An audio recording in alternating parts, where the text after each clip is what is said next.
સો આજે આપણે શીખશું હર્ષદ મહેતાના ફેમિલી પાસે કેટલા સ્ટોક્સ છે, એ સ્ટોક્સની આજની ડેટમાં કેટલી વેલ્યુ છે, અને આપણે આપણા પોર્ટફોલિયોની અગર વેલ્યુ કેલ્ક્યુલેટ કરવી છે અને ડેઇલી મતલબ એ જે વેલ્યુ છે એ આપણે ચેન્જ નથી કરવી, ઓટોમેટિક સ્ટોકની પ્રાઇસ ફેચ કરવી છે, તો એ આપણે કઈ રીતે કરી શકીએ. તો એના માટે મેં અત્યારે સૌથી પહેલા અહીંયા સ્પ્રેડશીટ ઓપન કરી છે. સ્પ્રેડશીટ શું છે એ તમને નથી ખબર તો ઉપર આઈ બટન પર હું એક લિંક આપું છું વિડીયોની પેલી 5-10 મિનિટ જોજો, તો આ જોવાથી તમને સ્પ્રેડશીટ શું છે એ ખબર પડી જશે અને એના પછી આ વિડીયો જોજો. અને જેને ખબર છે કે સ્પ્રેડશીટ શું છે એને વિડીયો જોવાની જરૂર નથી, આ વિડીયોને કન્ટિન્યુ કરી શકે છે. સૌથી પહેલા અહીંયા જે બી સ્ટોક છે મતલબ એસીસી, અંબુજા સિમેન્ટ, અશોક લેલન, હર્ષદ મહેતાની ફેમિલી પાસે જે બી સ્ટોક છે અને એની જેટલી ક્વોન્ટિટી 2003માં હતી એ નંબર્સ મેં અહીંયા ઓટોમેટિક લખેલા છે. તો એસીસીને 3,09,705 ક્વોન્ટિટી હર્ષદ મહેતાની ફેમિલી હોલ્ડ કરતી હતી, અંબુજા સિમેન્ટની 84,200 ક્વોન્ટિટી 2003માં, બરાબર. સો હવે આજની ડેટમાં આ પોર્ટફોલિયોની વેલ્યુ કેટલી છે એ સમજવી હોય તો એના માટે સૌથી પહેલા આપણે શું કરવું પડે, સૌથી પહેલા આ સ્ટોકની ક્વોન્ટિટી કેટલી છે એ આપણે ચેક કરવું પડશે. કેમ કે 2003માં જે ક્વોન્ટિટી હતી અત્યારે સેમ નહીં હોય, ઘણા બધા સ્ટોકમાં રાઇટ ઇસ્યુ હશે, બોનસ ઇસ્યુ હશે, સ્ટોક સ્પ્લિટ હશે, તો આના લીધે ક્વોન્ટિટીમાં શું ચેન્જ થયો છે એ આપણે સમજવો પડશે. તો એના માટે સૌથી પહેલા હું અહીંયા ઓપન કરું છું એસસીસી ઝીરોધામાં, બરાબર. તો અહીંયા એસસીસી નો હું ચાર્ટ ઓપન કરીશ અને આ ચાર્ટને આપણે મંથલી ટાઈમ ફ્રેમ પર રાખવાનો છે. મેં ઓલરેડી મંથલી ટાઈમ ફ્રેમ પર રાખેલો છે. તો અહીંયા નીચે તમને છે ને ઇવેન્ટ્સ દેખાશે, દેખો કોર્પોરેટ એક્શન્સ દેખાશે. અહીંયા ડી નો મતલબ છે ડિવિડન્ડ, તો અહીંયા આપણે ગોતવાનું છે બી, બોનસ ઇસ્યુ અથવા સ્ટોક સ્પ્લિટનો એસ. તો અહીંયા બી અથવા એસ ક્યાંય નથી. 2003 થી આપણે જોઈએ તો બી અથવા એસ નથી, તો આ સ્ટોક કે બોનસ કે સ્ટોક સ્પ્લિટ નથી આપ્યો, તો આનો મલ્ટીપ્લાયર થશે 1. તો અહીંયા હું લખી નાખું છું 1 અને અહીંયા લખી નાખું છું મલ્ટીપ્લાયર, બરાબર. હવે ક્વોન્ટિટી કેટલી થઈ અહીંયા હું લખી નાખું છું QTY ક્વોન્ટિટી 2025માં, બરાબર. સો 2025માં મલ્ટીપ્લાયર સેમ રહેશે કેમ કે બોનસ ઇસ્યુ સ્ટોક સ્પ્લિટ કંઈ છે નહીં, તો આ એસસીસી ના એટલા ને એટલા શેર રહેશે. તો અહીંયા હું ફોર્મ્યુલા લગાડી દઉં છું = B2 × C2 એન્ટર. તો આ છે 3,09,705 ક્વોન્ટિટી. સેમ અંબુજા સિમેન્ટમાં બી કાંઈ ચેન્જ નથી અને અશોક લેલનમાં બી કાંઈ ચેન્જ નથી. કેસ્ટ્રોલ ઇન્ડિયા તમને દેખાડું. અહીંયા કેસ્ટ્રોલ ઇન્ડિયાનો હું ચાર્ટ ઓપન કરું છું. તો આ ચાર્ટમાં તમે જોશો અહીંયા ડી છે, બટ વચ્ચે 2018માં અહીંયા એક બી દેખાય છે. હવે બી પર હું ક્લિક કરું, 2017ના ડિસેમ્બરમાં આવેલો છે બોનસ ઇસ્યુ, અને બોનસ ઇસ્યુ છે 1:1. 1:1 નો મતલબ છે દર એક શેર પર એક શેર એક્સ્ટ્રા, તો એક શેરનો બની ગયા 2 શેર, બરાબર. એક શેર પર એક એક્સ્ટ્રા આવ્યો તો એકના થઈ ગયા 2. સો અહીંયા મલ્ટીપ્લાયરમાં આવશે 2. તો આની પાસે એક શેર હોત તો થઈ જાત 2 શેર. આમની પાસે કેટલા હતા 2,15,455, તો આ કેટલા થઈ જશે, આને હું અહીંયા નીચે ડ્રેગ કરી લઉં તો 2,15,455 ગુણ્યા 2 બરાબર થઈ જશે 4,30,910. એના પછી ચોગલે એસ્ટેટ છે, એમાં કાંઈ ચેન્જ નથી. એક્સેલ ઇન્ડસ્ટ્રીઝમાં કાંઈ ચેન્જ નથી. ગ્લેક્સોમાં છે, તો અહીંયા ગ્લેક્સોનો હું ચાર્ટ ઓપન કરીશ. ગ્લેક્સોના ચાર્ટમાં અહીંયા નીચે આપણે જોશું તો અહીંયા આપણને દેખાશે 2018માં એક બોનસ મળેલો છે 1:1, મતલબ એક શેરના થઈ ગયા સેમ, અહીંયા બી 2 શેર, તો અહીંયા બી મલ્ટીપ્લાયરમાં આવશે 2. હીરો મોટોકોપમાં કાંઈ બી ચેન્જ નથી. હિન્દુસ્તાન યુનિલિવરમાં કાંઈ ચેન્જ નથી. આઈસીઆઈસીઆઈ બેંકમાં હું ઓપન કરીશ. આઈસીઆઈસીઆઈ બેંકના ચાર્ટને આપણે સ્ટાર્ટિંગથી જોશું 2003થી. તો 2003થી જોવો તો અહીંયા 2015માં એક સ્ટોક સ્પ્લિટ છે 1:5. 1:5 નો મતલબ એક શેરના થઈ ગયા 5 શેર, બરાબર. તો સૌથી પહેલા હું અહીંયા લખું છું 1:5 ના માટે 5, અને પછી એક બોનસ આપેલું છે. બોનસ કેટલું છે 1:10. 1:10 બોનસનો મતલબ હર 10 શેર પર એક શેર એક્સ્ટ્રા. તો તમારી પાસે 10 હોય તો કેટલા થઈ જાય 11. સો એ કેટલું થયું 1.1x. તો 5 મલ્ટીપ્લાય બાય અહીંયા હું લખીશ = પેલા 5 અને ઈ પાછા મલ્ટીપ્લાય થયા 1.1, તો 5.5 ગણા શેર થઈ ગયા છે, બરાબર. આને હું નીચે ડ્રેગ કરી લઉં તો આ થઈ ગયા 13,612.5, પણ અડધો શેર તો મળે નહીં, તો આના ફોર્મ્યુલામાં હું એક ચેન્જ કરી નાખું. અહીંયા લખી નાખું રાઉન્ડ, આ નંબરને આપણે રાઉન્ડ ઓફ કરી નાખી, બરાબર. અને અહીંયા કોમા 0 ઇન્ટુ ધ બ્રેકેટ, તો 13,613 થઈ ગયા છે, બરાબર. સ્લાઇટલી એવો એક શેર વધારે આમાં દેખાડે છે. પછી ઇન્ડિયા સિમેન્ટમાં કાંઈ ચેન્જ નથી. આઈટીસીમાં કાંઈ ચેન્જ નથી. આઈટીસીનો ખાલી એક જે હોટલનો બિઝનેસ છે એ ડીમર્જ થયો છે, એ આપણે ઇન્ટુ ધ અકાઉન્ટ લેવો પડશે, બટ એનાથી કાંઈ બહુ ફરક નહીં પડે. રિલાયન્સનો ચાર્ટ આપણે જોઈએ તો રિલાયન્સના ચાર્ટમાં અગર હું 2003થી જોઉં તો 2003થી અહીંયા આપણે જાતા 2018માં એક બોનસ ઇસ્યુ આપેલો છે 1:1. 1:1 નો બોનસ ઇસ્યુ મતલબ હર એક શેર પર એક શેર એક્સ્ટ્રા, તો ટોટલ થઈ ગયા 2 શેર. અને એના પછી આપણે હજુ આગળ જઈએ તો અહીંયા 2024 આપેલો છે 1:1, તો આમાં બી ડબલ થઈ ગયા. તો ઓલરેડી 1 ના 2 તો થઈ જ ગયા હતા અને અહીંયા 2 ના 4 થયા, તો ટોટલ 1 શેર કન્વર્ટ થઈ ગયા 4 શેરમાં. પછી સ્વરાજ એન્જિન, એમાં બી કાંઈ ચેન્જ નથી. ટાટા મોટર્સમાં કાંઈ નથી. પછી આપણે જોઈ ટાટા સ્ટીલ. ટાટા સ્ટીલમાં એક સ્ટોક સ્પ્લિટ આવેલો છે.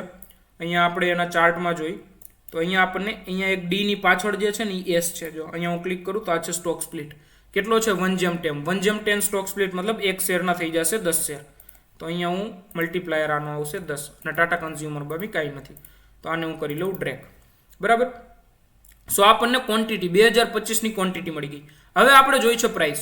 તો અહીંયા પ્રાઇસ માટે છે ને હું અહીંયા લખી નાખું પહેલા પ્રાઇસ, અને પ્રાઇસ મારે એવી જોઈ છે આ સ્ટોકની પ્રાઇસ તો મતલબ અહીંયા ઓલમોસ્ટ 15-17 સ્ટોક છે, તો આ પ્રાઇસ ડેઈલી ચેન્જ થતી રહેતી હોય.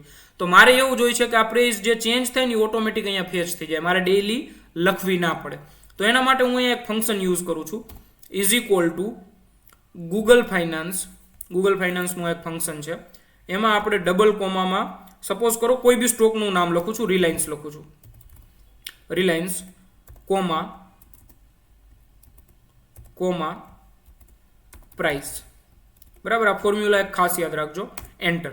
એટલે આ શું કરશે, રિલાયન્સની પ્રાઇસ આપી દેશે. જો રિલાયન્સનું ક્લોઝિંગ છે 1528, અહીંયા હું જે બી નામ લખીશ એની પ્રાઇસ ફેચ કરી દેશે. પણ દર વખતે મારે નામ ના લખવું હોય તો આને હું રિમૂવ કરી અને અહીંયા હું આ સેલ સિલેક્ટ કરી લઉં. બરાબર. તો હવે હું એ સેલમાં જે બી લખીશ ને અહીંયા આપણે લખેલું છે SEC, તો એમાં છે 1964 રૂપિયા આવી ગયું. હવે હું અહીંયા સપોઝ કરો બજાજ ફાઇનાન્સ લખું તો એ બજાજ ફાઇનાન્સની પ્રાઇસ 926 રૂપિયા એ ફેચ કરી લેશે. પણ અહીંયા આપણે જે નામ લખવાનું છે એ એક્ઝેક્ટ એનો ટીકર લખવાનું છે. અહીંયા બજાજ ફાઇનાન્સ નથી લખવાનું. જો અહીંયા હું બજાજ ફાઇનાન્સ ઓપન કરું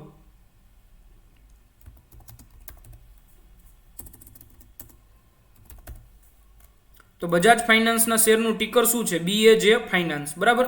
તો અહીંયા મારે એક્ઝેક્ટ સેમ ટીકર લખવું પડશે. બરાબર. હવે હું અહીંયા લખું SEC, તો SEC માં શું છે, દેખો નોટ એપ્લિકેબલ, પ્રાઇસ જ ના આવી. કેમ કે 3 અક્ષરનું નામ હોય ને એમાં ઘણી વખત પ્રાઇસ નહીં આવે, તો એમાં આપણે આગળ લખવું પડશે NSE કોલોન. તો NSE કોલોન લખશો એટલે એની પ્રાઇસ આવી જશે. હવે આને હું ડ્રેગ કરી લઉં નીચે સુધી, તો મોસ્ટ ઓફ બધા શેરની પ્રાઇસ આવી જશે. એક જ ચોગલે સ્ટેટની ના આવી. કેમ ના આવી એ તમને દેખાડું. અહીંયા આપણે ઓપન કરશું CHOW ચોગલે એસ્ટેટ. હવે આની પ્રાઇસ કેમ ના આવી, કેમ કે આ સ્ટોક ખાલી BSE માં લિસ્ટેડ છે, NSE માં લિસ્ટેડ જ નથી. બરાબર. તો BSE ના સ્ટોકની પ્રાઇસ નહીં આવે, તો એની આપણે હાથેથી લખી નાખશું. આની છે 24 રૂપિયા ને 44 પૈસા, તો અહીંયા હું લખી નાખું 24.44. બરાબર. પછી અહીંયા નીચે જઈ આપણને ITC ની બી પ્રાઇસ દેખો. ITC ની ખાલી હું અગર ITC લખે ITC તો અહીંયા પ્રાઇસ ના આવે. બરાબર. બટ એમાં આપણે શું લખવું પડશે, NSE ITC કોલોન, સોરી. બરાબર. સો હવે આપણને બધા સ્ટોકની પ્રાઇસ મળી ગઈ. હવે આપણે લખશું સ્ટોકની વેલ્યુ. તો વેલ્યુ કઈ રીતે ડિસાઇન થશે, price multiply by quantity. 3 lakh share છે, એક શેરનો ભાવ 2000 રૂપિયા છે, તો કેટલી વેલ્યુ ના થાય, ઇઝ ઇક્વલ ટુ 3 લાખ ગુણ્યા 2000 અપ્રોક્સિમેટલી. બરાબર. અને આને નીચે સુધી ડ્રેગ કરી લીધી. હવે આપણે ટોટલ સમ મારશું કે ટોટલ કેટલી છે, is equal to sum into the bracket. આપણે અહીંયાથી લઈ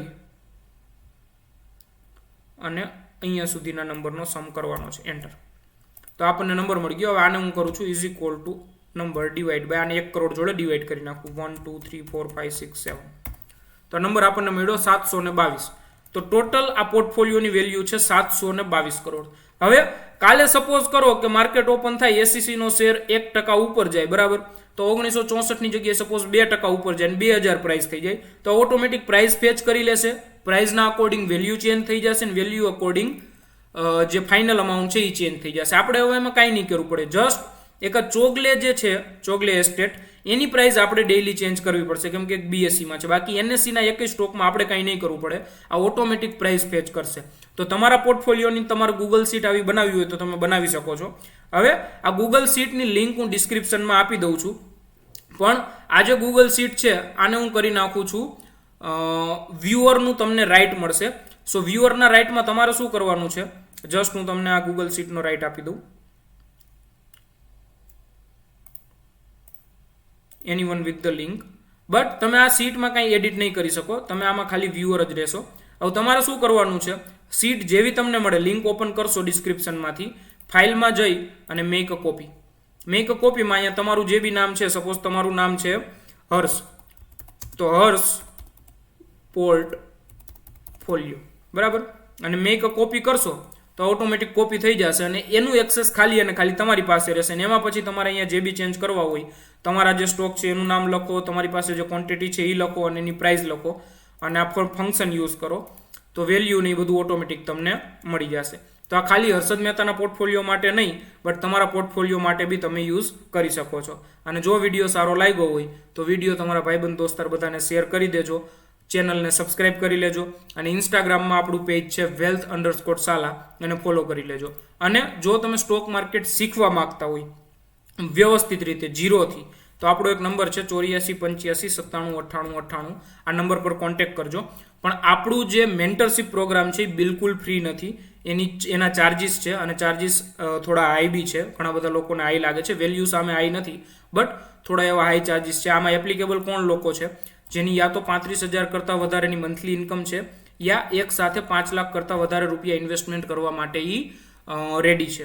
તો આવા લોકો, જો આ બે ક્રાઇટેરિયામાં તમે ફિલ નથી થતા તો પ્લીઝ ઇન્ક્વાયરી ના કરતા. જો આ બે ક્રાઇટેરિયામાં ફિલ થાવ છો તો આ નંબર પર ઇન્ક્વાયરી કરજો, તમને અમારી જે ટીમ છે એ આખી પ્રોસેસ અને બધું સમજાવી દેશે.